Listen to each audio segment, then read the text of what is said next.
Hey guys, welcome back to another video. I just want to give you guys a quick little update on this food plot. It's been 1 week since I planted it, and we haven't got any rain. But the soil was pretty moist when I planted it, so I figured it would come up pretty good.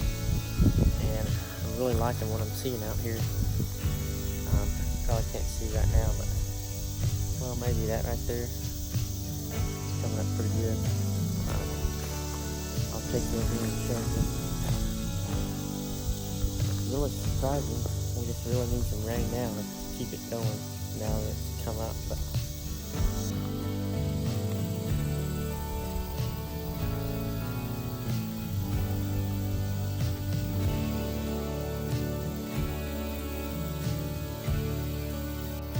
as you can see, it's really starting to take off.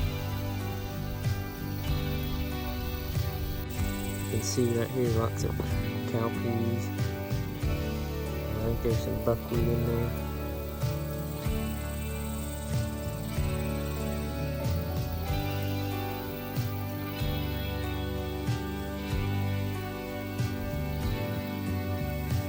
Quick update on this food plot.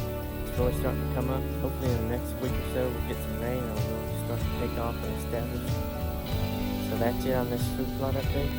So thanks for watching. If you're new, hit that like button and subscribe, and I'll catch you guys in the next video.